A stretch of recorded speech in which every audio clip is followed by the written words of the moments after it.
Na mtazamaji, hali gani? Ni kukaribisha katika habari ya kutwa nzima ya leo. Uko na mimi Pauline Mvungi. Nitakuangazia upande wa habari za kitaifa, kimataifa pamoja na biashara, na tutaenda kwa mapumziko mafupi. Tukirudi tutaendelea na habari za michezo na burudani. Tutakuwa naye Eden Bahati. Karibu.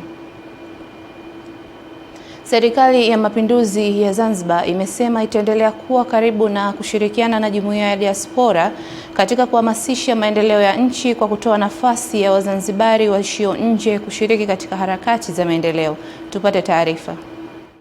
Kauli hiyo ya serikali imetolewa na Waziri wa Nchi Ofisi ya Rais Ikulu Dr. Saada Mkuya Salum wakati wa uzinduzi wa mfumo wa usajili wa diaspora wenye asili ya Zanzibar waishio ghaibuni. Mfumo wa usajili wa diaspora wa Zanzibar ni hatua ya kimkakati ya serikali katika kupanga, kuratibu na kuongeza tija ya mchango wa diaspora katika maendeleo ya taifa.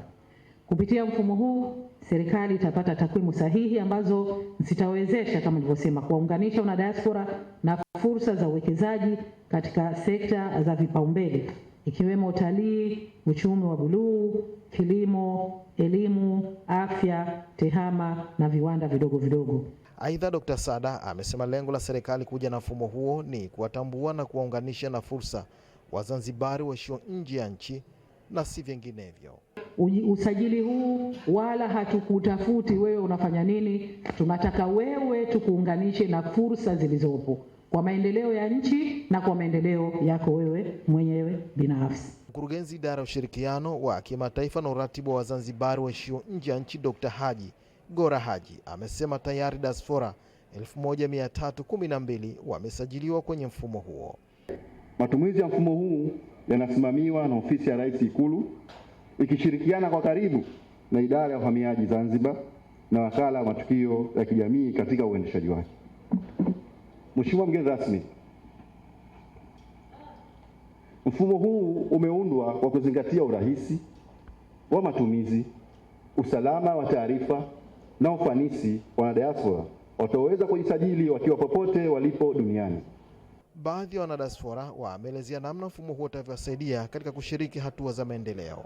Tunapenda kuwa na nafasi za kuwekeza na tukasikilizwa na tukasaidiwa ili tuweze mambo yetu yakenda smooth kuliko ile kuhangaika tukahangaika, lakini uzuri kwa tukisaidiwa na sisi tunaweza tukafanya mengi ndani ya nchi. Kama watu wazima karibu na staff, lakini watoto kwa push wapate kuja kwenye nchi yetu kuwekeza wenyewe ili kuliko kuwekeza kwenye nchi za Europe. Naamini kwamba ipo haja na natoa wito kwa wale ambao hawajajiandaa na wale ambao walikuwa nje, basi unaweza kujiunga na mfumo huu ukiwa ndani na ukiwa nje. Mfumo wa usajili wa Zanzibari waishio nje ya nchi ulianza mwaka 2010 kwa njia ya makaratasi na sasa mfumo rasmi wa kidigitali umezinduliwa Zanzibar. Juma Kasim, Channel 10 Zanzibar. Asante sana Juma Kasim. Watu wasiopungua 114 wamefariki dunia, mali kuharibika na baadhi ya vijiji vikifunikwa kabisa na mafuriko yaliyosababishwa na mvua kubwa nchini Msumbiji.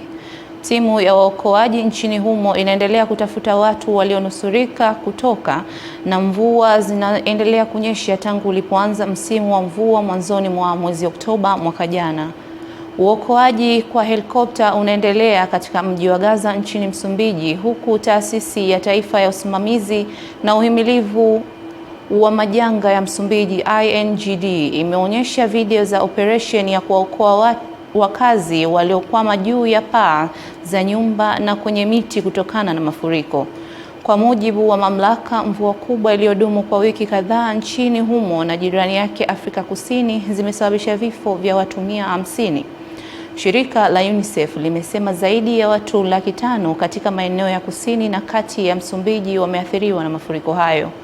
Mafuriko yamesababisha uharibifu wa barabara na vituo vya afya, huku barabara kuu inayounganisha mji mkuu Maputo na maeneo mengine ya nchi hiyo ikishindwa kupitika, na hali ya hewa mbaya inaendelea kutishia maisha na shughuli za wakazi wa maeneo yaliyoathiriwa. Wafugaji wilayani Kiteto mkoani Manyara wanalazimika kununua mahindi kwa ajili ya kulisha mifugo kutokana na ukosefu wa malisho kufuatia hali mbaya ya hewa ya ukosefu wa mvua, hivyo kusababisha mifugo wengi kufa. Taarifa zaidi na mwanahabari wetu Elia Kimani. Kutokana na hali hiyo, wafugaji hawa kupoteza mamia ya mifugo yao, wanaiomba serikali kuona iwapo kuna njia ya kusaidia upatikanaji wa malisho katika kipindi hiki cha mpito wa hali mbaya ya hewa inayopelekewa na mabadiliko ya tabia nchi. Mahindi sasa hivi sio tunatafutia watoto mahindi, tunatafutia mifugo, kwa sababu inabidi ununue gunia la mahindi. Maliza kununua gunia la mahindi na kuboa yote na pumba na kuja kumpa ng'ombe. Serikali naomba jamani tusaidie kutafuta sehemu ya kuchunga. Sasa sisi Masai unakula nini kama ng'ombe unakufa imeisha wote?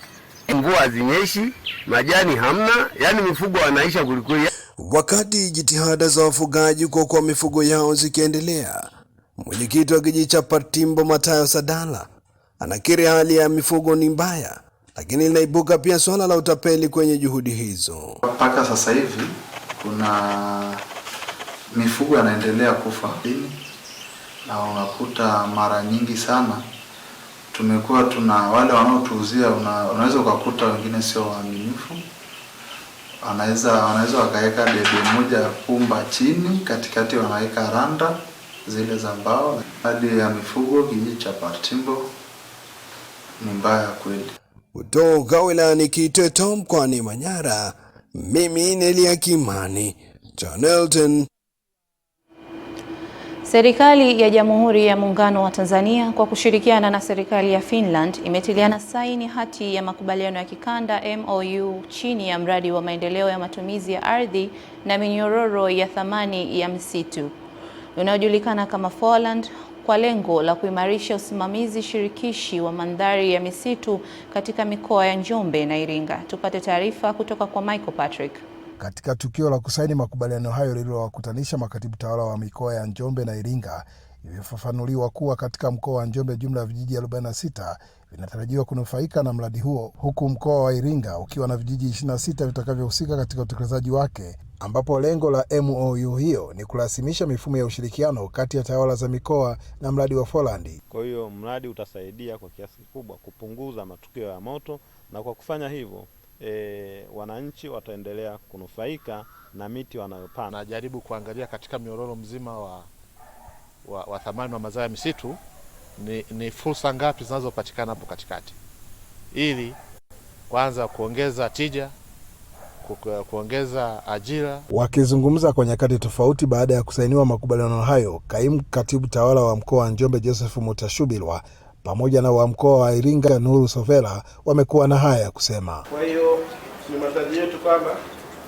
huu mradi utasaidia kuleta chachu kwenye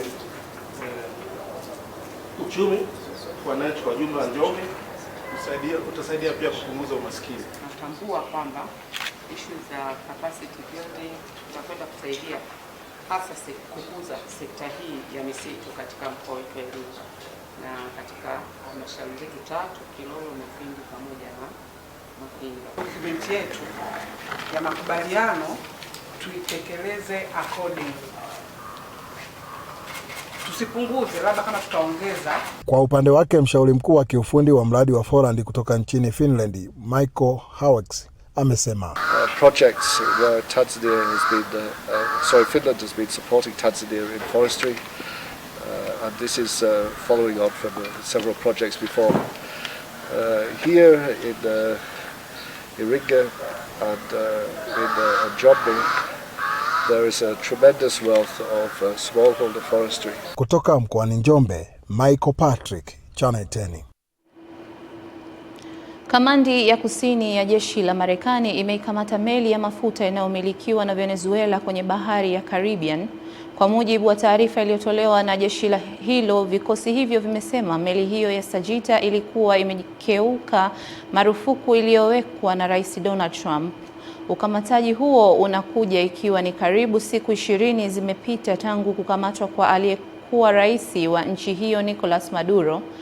Kupitia mtandao wa X, kamandi hiyo imesema Marekani imejitolea kuhakikisha kuwa mafuta pekee yanayoondoka Venezuela ni yale yaliyopitia njia halali za kisheria. Kukamatwa kwa meli hiyo ni sehemu ya operesheni za wiki za hivi karibuni baada ya Trump kutangaza kile alichokiita marufuku kamili ya meli zote za mafuta kuingia na kutoka Venezuela. Katika kutekeleza maagizo ya serikali ya kuzitaka taasisi za afya kuanza mchakato wa kupata ithibati za kimataifa, Hospitali ya Taifa Muhimbili MNH imezindua rasmi mchakato wa kuanza kupata ithibati ya kimataifa ya utoaji wa huduma za famasi, hatua inayolenga kuongeza ubora, ufanisi na ushindani wa huduma hizo katika viwango vya kimataifa. Tupate taarifa zaidi. Akizungumza katika kikao cha mchakato wa kupata ithibati ya kitengo hicho cha madawa, mkuu wa idara ya famasia Muhimbili amesema huduma za utoaji dawa zimeimarika ipasavyo na kuwa upatikanaji wa ithibati ya kimataifa ya ubora yani ISO itasaidia kuimarisha zaidi kwa huduma za dawa na kuongeza uwajibikaji kwa watendaji katika Hospitali ya Taifa ya Muhimbili. Ithibati itatuongezea ile reputation kwenye hizi international organizations au international partners. Sio international partners tu, na pia kwa wagonjwa, kwa sababu kila mgonjwa anayekuja Muhimbili anakuwa na expectation. Kwa hiyo itatusaidia kwamba kila mgonjwa na mteja anayekuja Muhimbili basi expectations zake zinakuwa met. Kwa upande wake, kaimu mkuu wa idara ya Pharmacy Andrea Kiberenge amesema mchakato wa kupata ithibati ya kimataifa utaimarisha huduma za pharmacy, kuongeza imani kwa wananchi na wadau wa afya, pamoja na kutoa motisha kwa wafamasia kuendelea kufanya kazi kwa bidii na weledi. Tumepunguza muda wa wagonjwa kusubiri kupata huduma. Tumeongeza kiwango cha wagonjwa wetu kuridhika kufikia 94%. Tumepunguza rejection za madai yetu kutoka mfuko wa bima ya afya kufikia chini ya 32%. Kwa ujumla, mfumo umekuwa ukifanya kazi kwa uharaka zaidi na kuongeza mzunguko wa fedha ambao umekuwa na manufaa chanya kwa uendeshaji wa hospitali. Uzinduzi wa mchakato wa kupata ithibati ya kimataifa ya utoaji wa huduma za pharmacy katika Hospitali ya Taifa Muhimbili ni hatua muhimu katika kutekeleza maelekezo ya serikali ya kuboresha huduma za afya, hatua itakayochangia kuinua viwango vya ubora wa huduma za dawa, kuimarisha mifumo ya uwajibikaji na ufanisi, pamoja na kuiwezesha hospitali hiyo kushindana kimataifa, huku ikiongeza imani ya wananchi na wadau wa sekta ya afya. Dorcas Ramos, Channel 10. Asante Dorcas Ramos. Shirika la Viwango Tanzania TBS limeanza kampeni maalum ya kuelimisha jamii, hasa vijana, juu ya madhara ya matumizi ya pombe yasiyo salama baada ya utafiti uliofanywa na wataalamu wa shirika hilo katika mikoa 10 ya Tanzania bara kubaini kuwa kundi hilo ni wahanga wakubwa, hali inayoathiri kiafya na kiuchumi. Taarifa zaidi na Amani Mbando.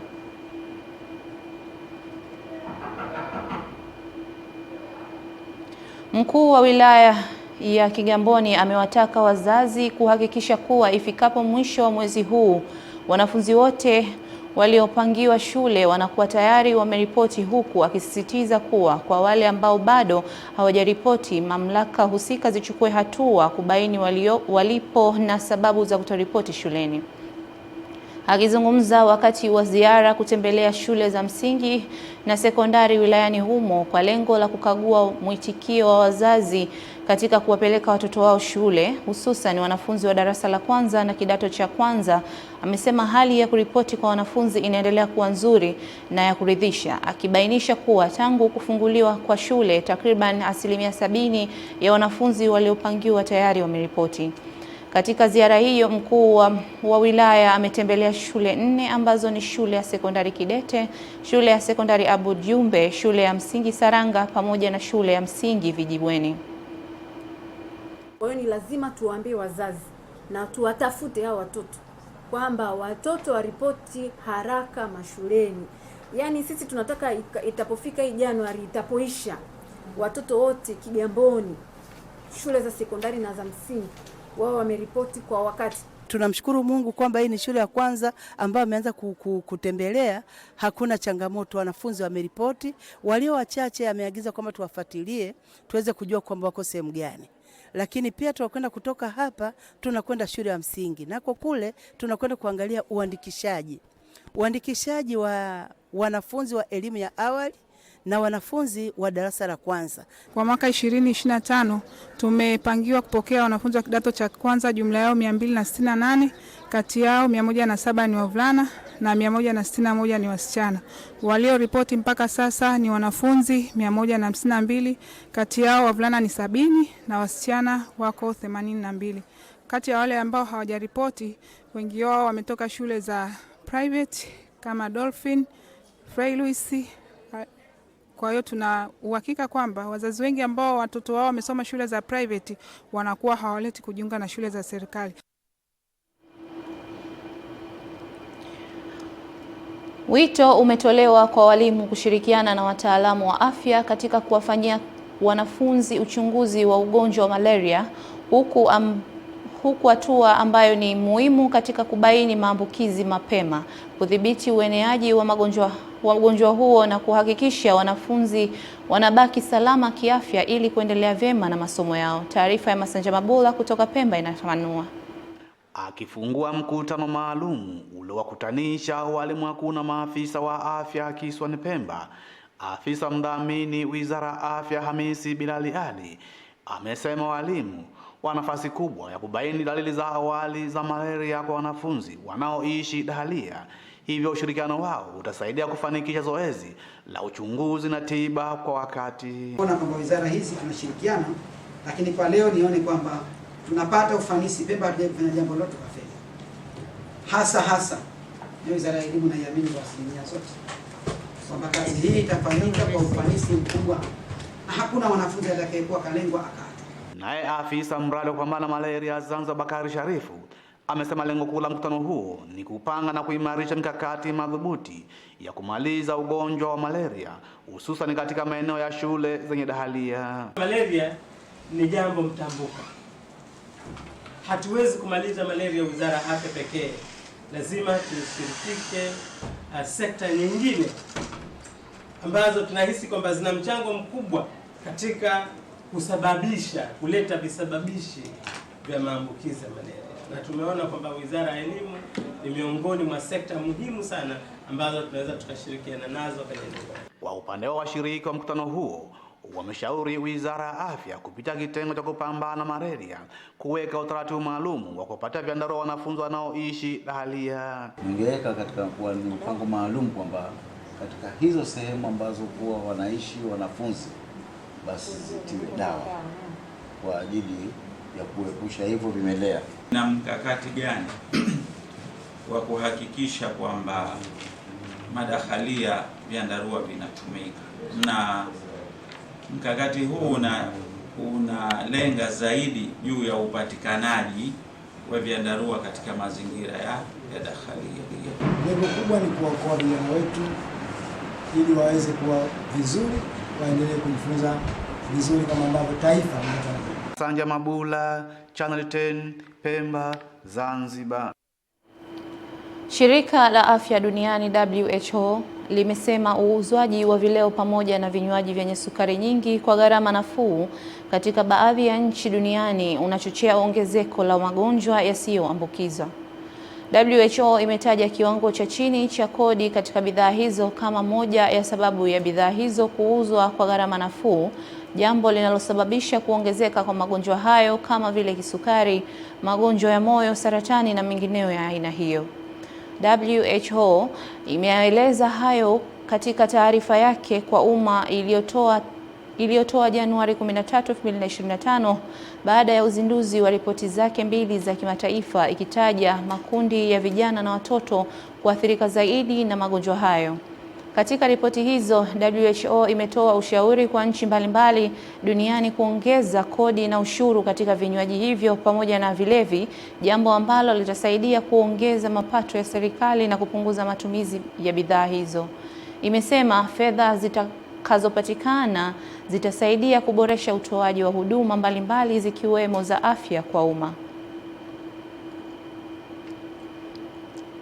Kata ya Nyankumbu, Manispaa ya Geita, mkoani Geita imezindua kampeni maalum ya upandaji wa miti zaidi ya 500,000 katika taasisi mbalimbali na majumbani ili kuendelea kukabiliana na changamoto za mabadiliko ya tabia nchi.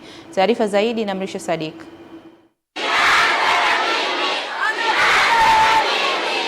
Uzinduzi wa kampeni hiyo ya upandaji wa miti zaidi ya 500,000 umeongozwa na diwani wa kata hiyo Pasco Kimisha Sukambi katika shule ya sekondari Mkolani, manispaa ya Geita. Malengo yetu makubwa ni kupanda miti 500,000, lakini leo hii tumeanza na miti 10,000 kwa pamoja.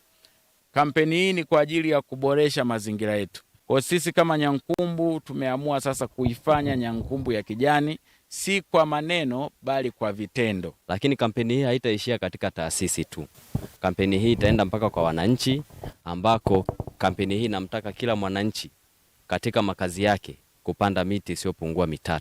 Lengo letu tuwe na Nyankumbu ya kijani kufikia 2030. Mkuu wa shule ya sekondari Mkolani amekiri kupokea miti zaidi ya 2,000 kwa ajili ya utekelezaji wa kampeni hiyo. Miti hii itaendelea kutunza mazingira, lakini pia ni faida kwa kizazi kinachokuja. Naahidi kwamba tutaitunza hii miti, lakini pia kwa wanafunzi wenzangu tutunze hii miti kwa sababu miti ni faida. Tunapopata matunda shule ni faida kwetu. Baadhi ya wenye viti wa serikali za mitaa na wananchi walioshiriki katika zoezi hilo wamesema taendelea kuilinda na kuitunza na taendelea kuhamasisha juu ya utunzaji wa miti. Katika ndani ya mtaa wananchi wako tayari kupanda miti kwa ajili ya kutunza mazingira na wana uhitaji mkubwa wa miti. Bado miti itatusaidia sisi, upepo unapokuja unazuia, mazao yetu yanakaa vizuri, nyumba zetu zinakaa vizuri. Kutoka hapa Nyankumbu, manispaa ya Geita, mimi ni Mrisho Sadik. Na mtazamaji, tumefikia tamati upande wa habari za kitaifa na kimataifa. Tuende tupate mapumziko mafupi kidogo, tukirudi tutaendelea na habari za biashara na uchumi.